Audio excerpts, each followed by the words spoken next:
ये तो अभी शुरुआत है। 75,000 करोड़ रुपए किसानों के खाते में सीधा पहुंचने वाले हैं। देश के वो 12 करोड़ छोटे किसान जिनके पास 5 एकड़ या उससे कम भूमि है, ऐसे सभी किसानों को इस योजना का सीधा लाभ मिलेगा।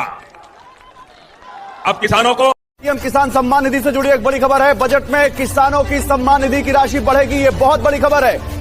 किसानों को लेकर मोदी सरकार का फोकस हर बजट में दिखा है। और इस किसान सम्मान निधि योजना के तहत तो जैसा कि आपने देखा कि लाइव प्रो प्रधानमंत्री नरेंद्र मोदी जी सभी सामान पे यानी कि खाद पे, बीज पे, सभी सामान पे जो है वो छूट पे छूट किए जा रहे हैं। और इसी बीच प्रधानमंत्री नरेंद्र मोदी ने एक और किस्त का पैसा जो है वो ट्रांसफर करने का ऑफिशियल घोषणा किया है, यानी कि हम बात कर रहे हैं 17वीं किस्त का। जी हाँ, आपकी जानकारी के लिए बता दें कि पीएम किसान सम्मान निधि योजना के तहत 17वीं किस्त का पैसा जो है वो प्रधानमंत्री नरेंद्र मोदी ने ऑफिशियल घोषणा कर दिया कि कब तक किसानों के बैंक खाते में किस दिन जारी होने वाली है पीएम किसान योजना की 17वीं किस्त की धनराशि। तो चलिए जानते हैं इस वीडियो के माध्यम से कि कब तक आपके बैंक खाते में पैसा आने वाला है, आएगा या फिर नहीं आएगा, इसके बारे में भी पूरी डिटेल के साथ बात करेंगे। तो एंड तक बने रहिएगा हमारे साथ। चैनल पे पहली बार विजिट कर रहे हैं तो एक लाइक, सब्सक्राइब, ज्यादा से ज्यादा शेयर, फॉलो कीजिएगा।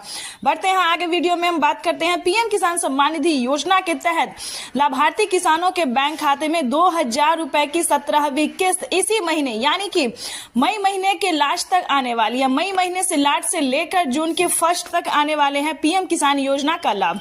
ठीक है दोस्तों, वैसे तो आप भी जानते हैं कि हर 4 महीने के अंतराल पर पीएम किसान योजना का लाभ दिया जाता है।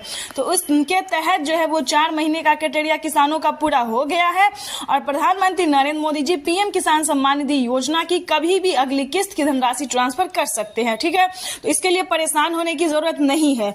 हाँ, कैसे पता चलेगा कि आपके खाते में पैसा आया है या फिर नहीं है, पॉइंट की बात यह है। तो आपको बता दें, अगर आपने EKYC नहीं करवाया तो जल्दी करवा लीजिए। और हाँ, ध्यान रहे, अगर आपके पास 1 एकड़ तक जमीन है तभी आप इस योजना का लाभ ले सकते हैं। और आपके घर में किसी को भी सरकारी गवर्नमेंट जॉब नहीं होना चाहिए, जैसे कि बता दें इंजीनियर, कलेक्टर या फिर प्रोफेसर या फिर किसी और तरीके से जो सरकारी गवर्नमेंट टीचर, तो आपके घर में इस योजना का लाभ नहीं दिया जाएगा। तो इस चीज का पूरा ध्यान रखें, क्योंकि बहुत सारे किसान बोल रहे हैं कि हमारे खाते में जो है वो पैसा नहीं आया। तो 2 कारण होगा, चाहे आपके पास 1 एकड़ तक, 1 बीघा तक जमीन नहीं होगा, दूसरी बात आपके घर में जो है वो सरकारी गवर्नमेंट जॉब होगा, या फिर तीसरा रीजन आपको बताते हैं कि आपने कहीं पे भी डॉक्यूमेंट में गलती किया होगा। क्या डॉक्यूमेंट में गलती कर सकते हैं आपको वो भी हम बता देते हैं। चाहे जैसे कि देखिए, पहले करवाना होता है EKYC, उसके बाद जमीन का भूमि सत्यापन, बैंक अकाउंट को आधार कार्ड से लिंक, ठीक है,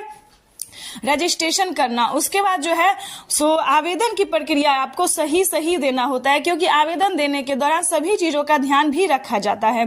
क्योंकि उसी समय अगर आपसे गलती हुई तो समझिए आपका लिस्ट में नाम नहीं होगा। जब लिस्ट में नाम ही नहीं होगा तो समझिए आपका खाता या फिर कोई भी डॉक्यूमेंट्स जो है वो फील्ड हो जाता है, यानी कि नहीं होता है, डॉक्यूमेंट सक्सेस नहीं होता है, आवेदन सक्सेस नहीं होता है, वहीं पे कहीं पे जो है वो दिक्कत होता है।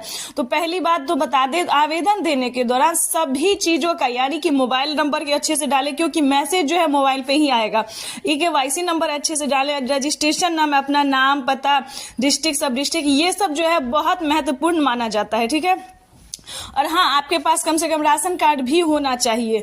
ये सारा डॉक्यूमेंट्स रेडी करके आवेदन जब आपका स्वीकार किया जाता है, आपके राज्य में लिस्ट जारी होती है, उस लिस्ट में जो है वो आपका नाम रहता है, तभी आपको, यानी कि पीएम किसान योजना से जुड़ने के लिए समझिए बहुत लंबा चौड़ा लिस्ट जो है वो निकल गया है।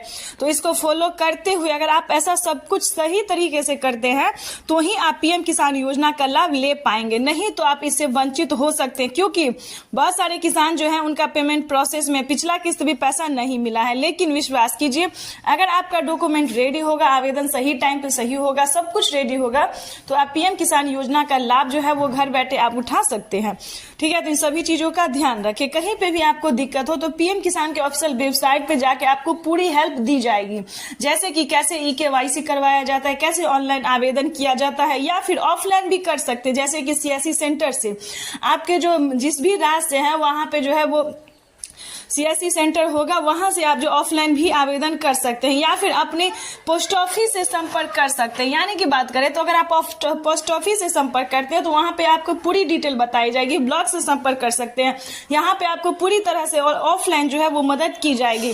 तो यहाँ सबसे जो है वो आप संपर्क कर सकते हैं। ठीक है, तो जल्द से जल्द अगर आप इस तरह के लाभार्थी पात्र किसान हैं तो घर ना बैठे सही टाइम पे आवेदन की प्रक्रिया को पूरी कीजिए, क्योंकि 4 महीने का जो क्राइटेरिया है वो किसानों को पूरा हो गया है और किसी भी महीने जो है इस महीने के लास्ट तक या 1 जून तक कभी भी किसानों के बैंक खाते में पैसा जो है वो ट्रांसफर हो जाएगा।